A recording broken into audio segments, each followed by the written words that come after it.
nearly all of them. I've got Assetto Corsa, I've got ACC, Assetto Corsa Competizione, I've got R Factor 2, I've got Automobilista 2, Automobilista 1, and the only thing I don't have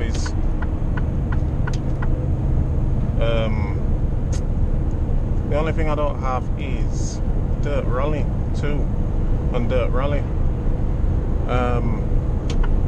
What the hell? What is he doing? He's trying to undertake me there. Some people, man.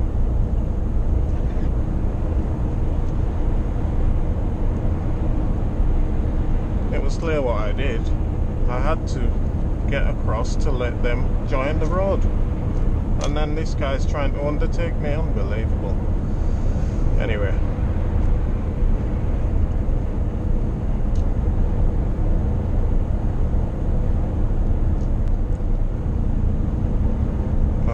What were we talking about? The games I've got. Sim racing games. So yeah, I've got them games, and I'm really loving it. AMS2, Automobilista 2 right now, really playing that the most, to be honest. But ACC's really good as well. I play that. I don't play it as often, but I play that. Race on there, so oh my god. Some people, man, they just don't think. He's got a faster vehicle than me. Just put your foot down. Why do you have to wait for me to tell you what to do? You're a driver, aren't you? Make the decision.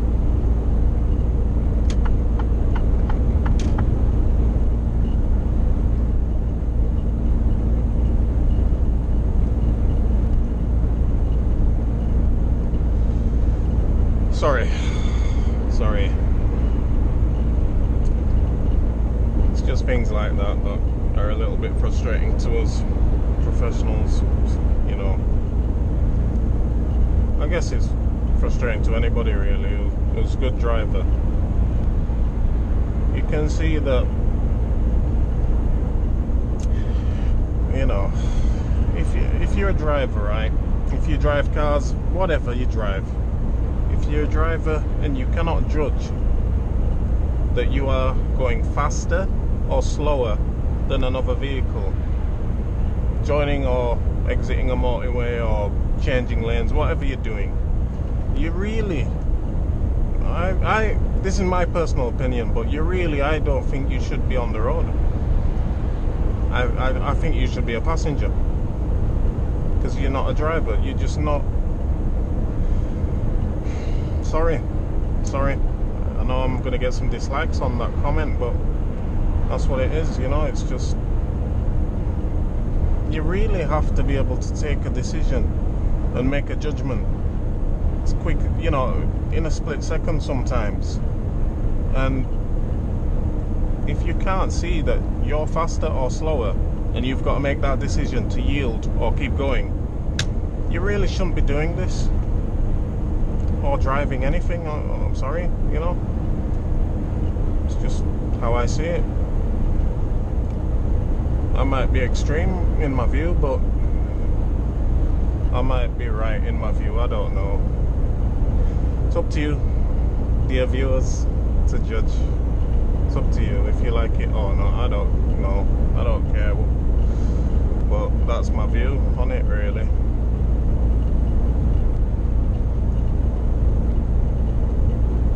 It's just,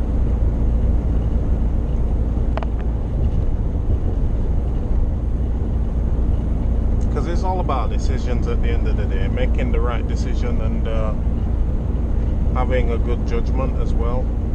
Come on, this guy here, he's joining, he's faster than me, he can put his foot down, no problem. He's in a Mercedes, a powerful car.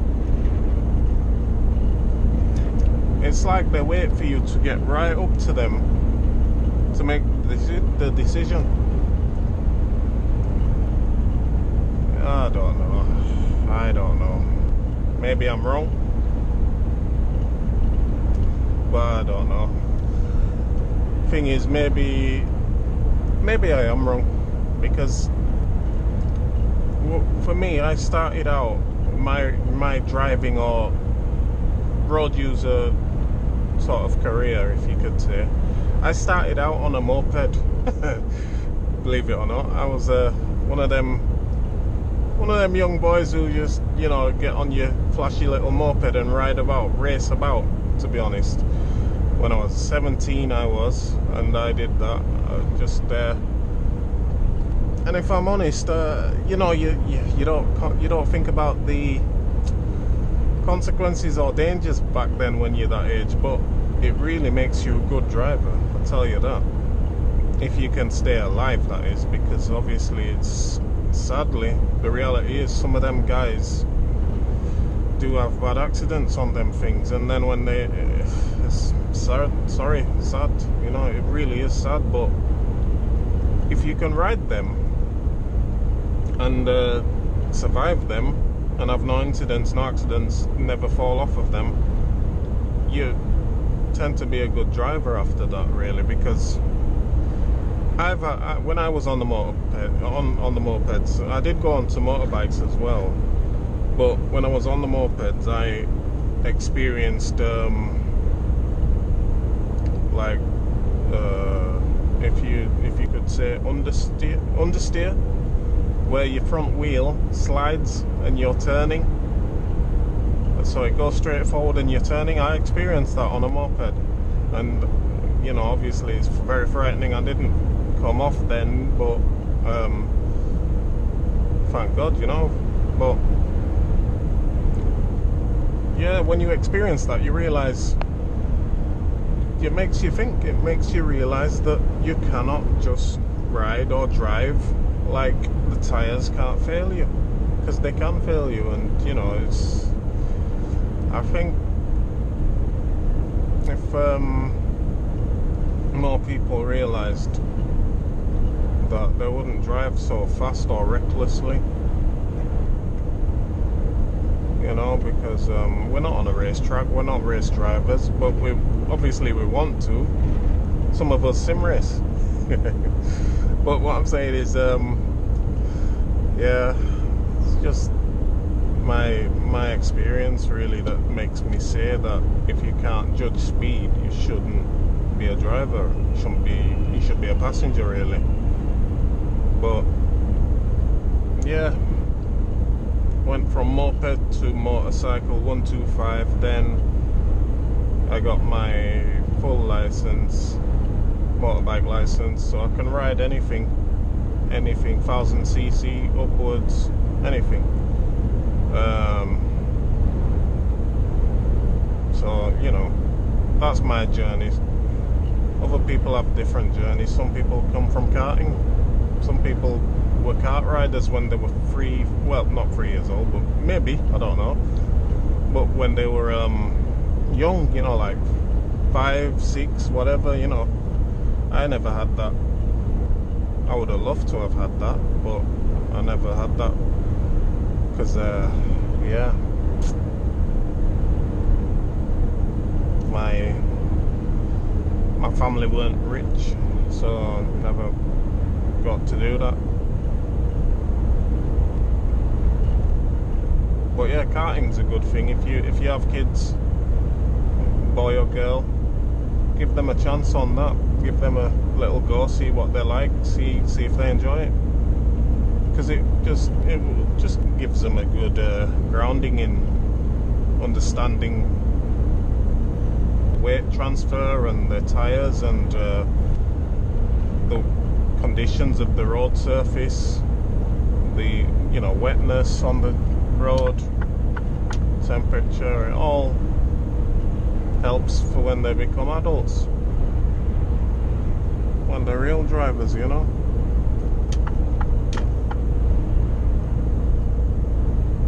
So that's all it is. It's just giving them a bit of experience, really. And you never know, you might have a racing driver there.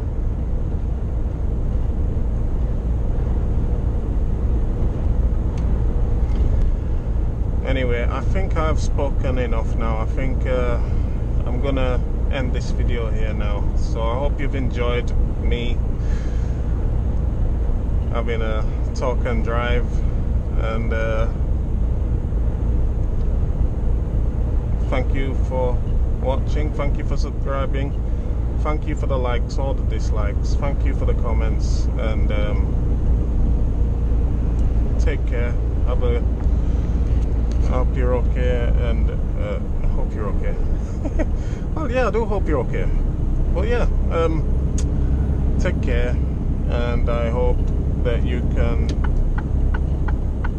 oh my god, I'm indicating, please. Thank you. Anyway, yeah, goodbye, see you next time, bye bye.